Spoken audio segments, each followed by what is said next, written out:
Oi, pessoas especiais, sejam bem-vindos a mais um vídeo aqui do canal. Se tu ainda não é inscrito, te convido a se inscrever aqui embaixo, deixar o teu like, ativar o sino e assistir o vídeo até o final para ajudar a amiga aqui, tá bom? Vamos lá, eu vou aproveitar que o meu pessoal, uma tá na escola, uma tá dormindo e o outro tá assistindo o desenho, para tentar gravar para vocês o meu relato de parto, porque eu já tô com quase 40 dias pós-parto e eu ainda não sentei para gravar esse vídeo e eu quero muito deixar esse vídeo registrado aqui, tá? Vamos lá.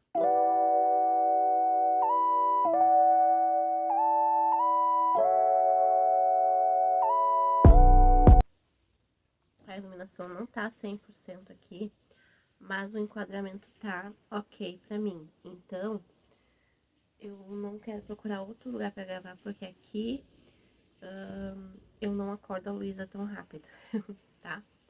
Então, vamos lá. Eu fiz anotações aqui de todos os tópicos, horários, coisas que eu quero, que são importantes, que eu quero deixar registrado aqui. O primeiro de tudo, eu fiz as aulas ao vivo da Laura Padilha, sobre respiração, anotei dicas, estudei o conteúdo gratuito dela, né? Não tive condições financeiras de adquirir o conteúdo pago dela. Porém, se você tem, é super importante que você invista nisso, porque o conteúdo gratuito já fez muita diferença para mim. Eu creio que se tiver o parto com o conteúdo pago, vai ser ainda mais maravilhoso do que já foi para mim, seguindo as dicas dela. Eu sigo ela no Instagram, tá? Laura Padilha Parteira. E fez muita diferença pra mim as dicas que ela dá, tá? Então, já começa o vídeo aí com dica top pra vocês. Eu não quero demorar muito, porque são bastante informações e eu não quero que o vídeo fique muito extenso, tá? Então, assim, a dona Luísa esperou até as 40 semanas para nascer. Eu tinha até as 40 semanas, né? Fui pra indução por conta da diabetes gestacional, que tava bem descontrolada assim no final. Então tive que fazer a indução e eles não esperam aqui mais do que 40 semanas, dependendo do caso, creio eu, da gestante, né?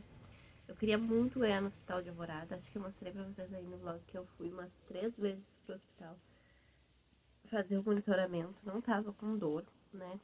Tanto que eu cheguei no hospital, eu vou falar o horário pra vocês, 9h30 da manhã, com 5 centímetros de dilatação. Eu tive sim episódios de pródromos que eu tive algumas contrações com dor, mas a maioria das contrações que eu tive não tiveram dor. Tanto que quando eu sentia dor, eu achava assim, ó, agora deu uma dilatada maior pelo fato de ter dor, porque eu sabia que precisava da dor para a dilatação. Então, os meus pródromos duraram mais de uma semana e eu cheguei no hospital com 5 centímetros de dilatação, tá? Aí, o protocolo deles é passar pela enfermeira, fazer o MAP e depois passar pela avaliação da médica, que foi o que aconteceu comigo, tá? Quando eu passei pela avaliação da médica, ela fez o descolamento de membrana, tá? Pra ver se iria ajudar e iria dilatar alguma coisa. É um procedimento bem incômodo, bem chatinho assim, mas eu acho que foi suave perto do que eu passei depois, vocês vão entender, tá? Depois que foi feito o descolamento de membrana, isso durante o processo, que demora a passar por enfermeiro, por médico, né? Eu fui para a sala de pré-parto ao meio-dia e a médica já foi junto para colocar o primeiro comprimido de indução. Nós iniciamos a indução com o comprimido, né? E eu achei que ia direto para ocitocina, mas não fui, tá? Aí eu fiquei lá fazendo exercício, fazendo caminhada, conversei com a minha mãe, almocei, né? E tava bem tranquilo assim, sem dor, sem desespero, né? Escutei música pra distrair, tentei dormir, não consegui nesse meio tempo aí. Aí olhamos televisão, jornal, novela e eu não podia comer nada de fora, né? Então eu comi o almoço, o café da tarde e fiquei ali de molho esperando a médica vir, né? Graças a Deus ela levou só 4 horas pra vir. Claro que depois veio outras pessoas da equipe, mas para medir a dilatação ela levou só 4 horas pra ver, porque tem alguns médicos que levam até 6 horas pra vir avaliar a questão da dilatação, né? E aí ela voltou às 4 horas da tarde pra ver se o comprimido tinha feito efeito e não, eu ainda estava com 4 centímetros de dilatação. E eu continuava tendo contrações, eu sentia a barriga dura, eu tinha que botar a mão na barriga para ver que a barriga estava dura, porque não tinha aquela rigidez perceptível sem toque, né? Eu sentia alguma coisinha, eu botava a mão na barriga, via que a barriga estava dura e sabia que eu estava com contração. Porém, eu não tinha dor, tá? E aí depois ela veio conversar comigo e ela perguntou se podia estourar minha bolsa para ver como que o corpo iria reagir, tá? Então, às 5 horas da tarde, ela fez o procedimento de estourar a bolsa, estourou com os dedos mesmo. Foi pior do que descolar a membrana. Foi mais chato, né? Porque tem bolsas que são mais rígidas. Ela teve que puxar ali algumas vezes para conseguir. E quando saiu o líquido saiu sem cheiro, sem cor, sem nada, tava bonitinho ali. Saiu bastante líquido. E aí ela disse que ali o bebê poderia dar uma descidinha a mais, que depois ela iria vir me avaliar novamente, tá? E aí eu fiquei ali, né? Não senti dor intensa, não acho que tenha aumentado o que eu já estava sentindo, tava bem tranquila. Quando vinha alguma dor assim que eu sentia que era um pouquinho mais forte, eu dava aquela respiradinha e tava ok, tava controlado, nada desesperador. E eu queria muito que evoluísse logo, né? A questão da dilatação. Às 18 horas a médica voltou. Nesse meio tempo eu não lembro se eu fiz outro MAP. Eu não lembro se. Acho que foi depois da ocitocina que eu fiz outro MAP. Eu sei que às 18 horas ela voltou e mediu de novo a dilatação. E aí, nada de evolução. Eu estava com os mesmos. Se eu não me engano, eu estava com 6 centímetros quando ela veio, tá? Às 18 horas. Mas assim, tava bem complicado. E isso estava me agoniando, né? Mas eu estava tentando me manter tranquila e conter a ansiedade para não atrapalhar o processo, né?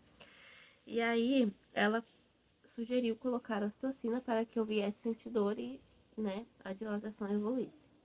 Então, às 6h30 eu fui para a ocitocina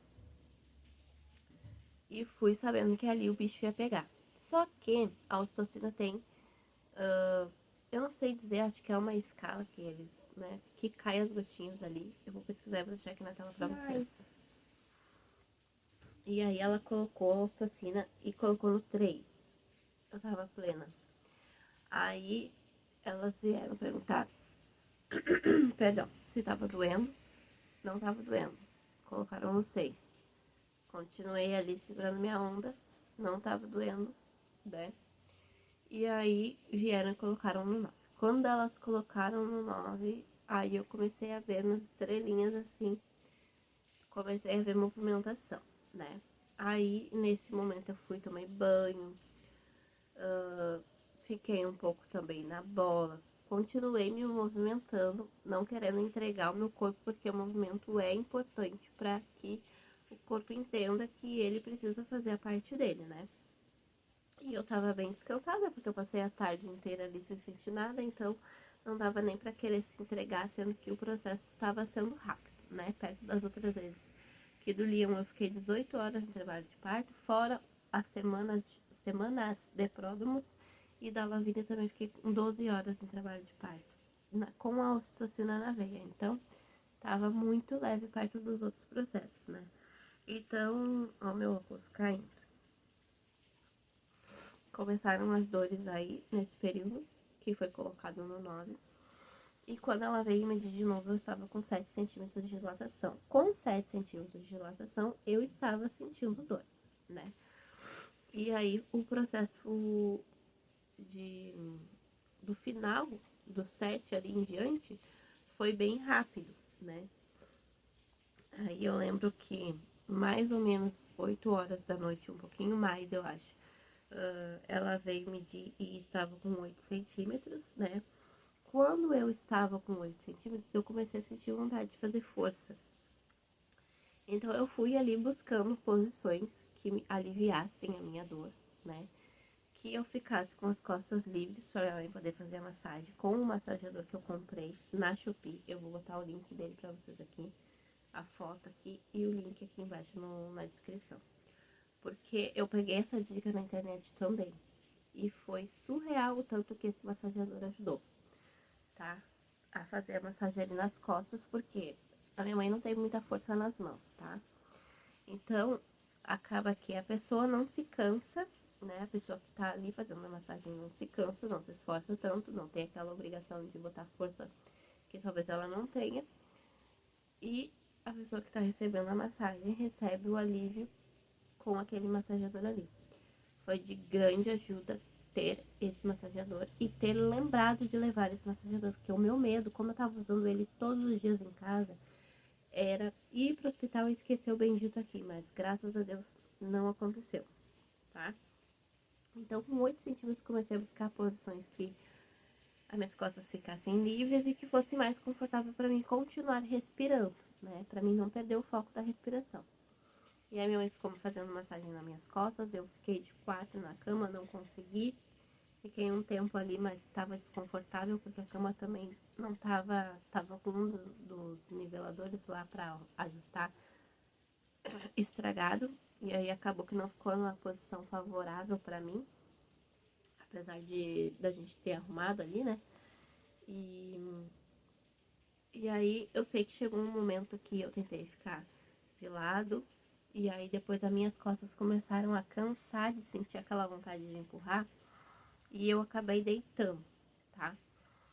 E aí coloquei os pés pra cima e fiquei fazendo força porque eu estava com vontade de fazer força. A médica disse que não adiantava fazer força com 8 centímetros, mas eu não conseguia controlar o meu corpo, então, né? E eu não acreditava realmente que eu estava só com 8 centímetros pelo tanto de vontade que eu tava de fazer força e pelo pouco. Na verdade, não tinha intervalo entre as contrações mais. Então eu continuei ali fazendo força, tá? Só que pelo fato de eu estar deitada, e uma dica que ia da Laura também, é que a gente não pode ficar com o osso que tem aqui, não posso falar besteira, mas tem um osso aqui atrás que ele precisa estar liberado para abrir para o bebê passar, tá? Para abrir assim, para o bebê passar. E deitado desfavorece, esse osso ele não abre. E eu fiquei muito com isso na minha cabeça. Então eu fiquei deitada, fiz acho que umas 10 forças, eu tava até contando pra vocês verem como eu tava indo em mim. Mais ou menos umas 10 forças e eu não estava sentindo ela descer. E aí eu perguntei pra enfermeira se ela tava vendo a cabeça dela, ela disse que sim. Só que eu perguntei pra ela, a cabeça dela tá presa e ela falou não. Só que não tem como a cabeça da criança não estar presa se você fez 10 forças e a criança não desceu ou não sente a criança descer. Não sei, muito estranho.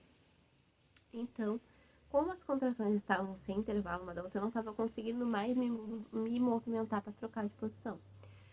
Só que eu dei uma respirada assim, num ímpeto, num segundo assim, né?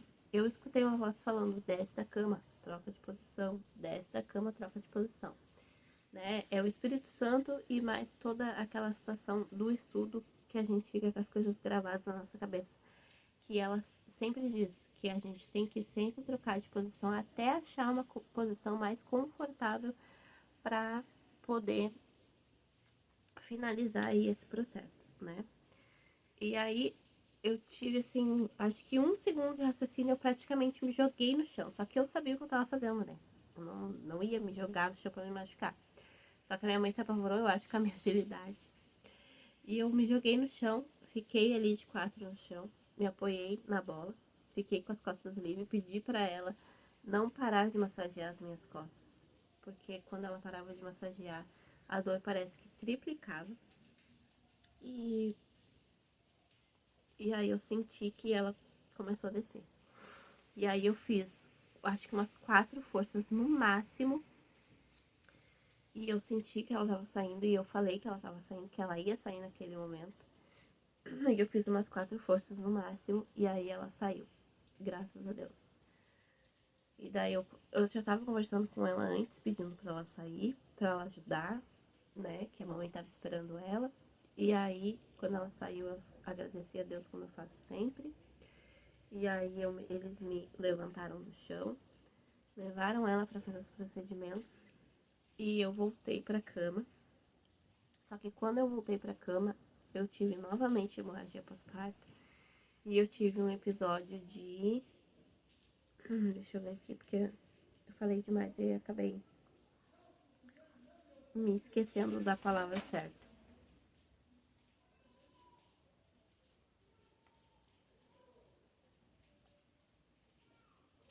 Descarga de adrenalina, tá? Eu tive hemorragia pós-parto. Enquanto eles estavam medindo, pesando ela ali rapidinho, fazendo todos os procedimentos que tem que ser feitos, eles fizeram também o protocolo que tinha que fazer em mim por conta da hemorragia. E eu tive uma descarga de adrenalina, que eu fiquei tremendo muito, sentindo muito frio, mas tremendo mesmo, assim, o corpo inteiro, tá? Então, a Luísa nasceu 8h31 da noite, tá? Com 48 centímetros, 3,250 kg, dia 23 de março de 2026, tá? Eu tive laceração grau 1, perto do canal urinário, não precisei fazer ponto, tá? Eu anotei tudo isso aqui pra não esquecer de falar aqui, tá? E aí foi feito o protocolo da hemorragia, enquanto eu estava deitada, foi dado uma injeção no braço, comprimido, várias coisas que também foram feitas na vez que eu tive hemorragia pós-parto do Lino, né? E daí, com a descarga de adrenalina, eu fiquei tremendo das 8h40, digamos assim, até 10h40. Até o corpo voltar, estabilizar. Nesse período eu fiquei respirando, fiquei conversando, fiquei, né, tentando me manter ali concentrada naquele momento, né? E aí ela teve a mamada dela na primeira hora, eu dei mamar pra ela, coitadinha, tremendo, parecendo uma máquina. Me lembro que ela tava mamando e eu tava tremendo, mas eu precisava desse momento com ela, né? Quando eles me entregaram ela. E aí eu tive muito calafrio, tive febre. Quando eu estabilizei, eu tive que ficar no soro também bastante tempo, né?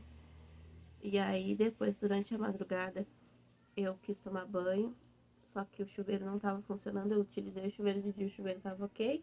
E daí na madrugada, quando eu quis utilizar o chuveiro para poder me vestir, porque eu fiquei todo esse tempo sem roupa, né? Quando eu quis utilizar o chuveiro para me vestir, o chuveiro não estava esquentando.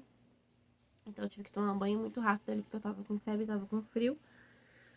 E me recompus, né? O máximo que eu pude. Aí eu tô encolhida assim, mas eu ganhei ela e eu fiquei encolhida. Com muita dor aqui nessa região. Acho que muita dor no corpo em geral, por causa da tremedeira, né? Então eu fui pro alojamento, inchada, dolorida. Mas isso faz parte do processo, né? Não tem muito pra onde correr. Então, assim, eu anotei mais coisa aqui. Eu fui pro alojamento conjunto, né? A cama do alojamento conjunto também tava uma porcaria. A, a cadeira do alojamento conjunto para o acompanhante também do meu leito estava uma porcaria também. É importante deixar isso registrado aqui. Eu vou até perguntar pra minha mãe se ela ainda tem a foto da cadeira pra mim botar aqui pra vocês. Aí, a minha mãe ficou comigo lá até, digamos, 9 horas da noite. Depois trocamos o acompanhante, o Max ficou comigo. E o Leon deu bastante trabalho para ficar com a tia dele, que foi a primeira vez que ele dormiu. Sem. Geralmente, ou ele dorme comigo ou ele dorme com o pai, né? Então foi a primeira vez que ele dormiu sem nenhum dos dois, então ele ficou em pânico. A tia dele e a avó dele sofreram para fazer ele dormir. Ele não quis voltar para casa com a minha mãe, que a mãe queria buscar ele, ele não quis, ele quis ficar lá. E aí, depois ele deu baile em todo mundo, ficou chorando, não queria dormir sem a mãe e sem o pai, né?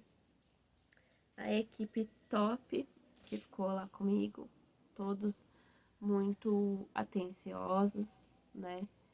Prestaram assim muito ágeis, né? Porque geralmente a gente vê pessoas muito descansadas, às vezes às vezes cansadas e às vezes descansadas, né? Então, eu só tenho a agradecer a equipe que tava lá comigo. Vocês viram no vlog aí que elas ligaram luzinhas, acho que é umidificador de ar com aroma, né? Várias coisinhas assim para deixar o momento mais leve. E eu só tenho realmente a agradecer a todos que fizeram parte desse momento ali comigo. Inclusive a minha mãe, inclusive o Max, né? E outra coisa que eu fiz também, que aliviou a dor realmente, que é a dica da Laura também, foi mastigar chiclete. Pra concentrar a mastigação e não focar na dor. Então eu levei sim chiclete, lembrei agora que eu fiquei mastigando chiclete. E também creio que o chiclete fez a parte dele. Então, assim, todas as técnicas que eu pude, né? Que eu pude utilizar para ter um parto mais tranquilo, eu utilizei, com a graça de Deus, né? Então esse foi o meu relato de parto. Acho que eu não tenho mais muita coisa, não tenho mais nada para falar aqui para vocês. Falei da hemorragia, falei como que ela nasceu, falei da descarga de adrenalina, falei dos pontos negativos do hospital, né? Um alojamento conjunto, falei sobre a equipe, falei das dicas da Laura. Eu não lembro qual foi o horário que nós tivemos alta, mas nós tivemos alta no dia 25. Eu fiquei uma média de 30 e poucas horas no hospital, né? Achava que era 24, mas não são 24, são de 36 a 48. E aí nós viemos para casa no dia 25. Então eu dormi no hospital 2 noites. Louca de vontade de fugir para casa, porque eu tava muito. Esse foi um ponto que me pegou bastante também. Eu tava mais preocupada com os que tinham ficado aqui do que comigo, né? Mas eu precisava focar na Luísa, porque eu sabia que as crianças estavam bem cuidadas. A Lavínia ficou com a minha Dinda. E é isso, né? O importante é a gente que é mãe de mais de um bebê. Às vezes a gente se cobra em estar presente para todos, né?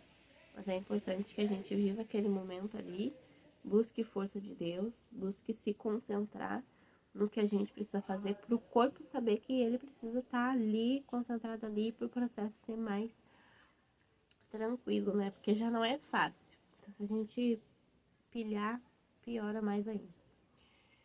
E é isso, espero que vocês tenham gostado do vídeo. Se gostou, deixa o like, se inscreve, ativa o sino. Beijão pra vocês e até o próximo vídeo. E é isso, esse foi o meu relato de parto. Espero que vocês tenham gostado. Se gostou, deixa o like, ativa o sino, compartilha. E não se esquece de assistir os outros vídeos aí do canal pra ajudar a amiga aqui, tá bom? Beijão pra vocês, até o próximo vídeo. Descansar sim, desistir jamais. Até logo.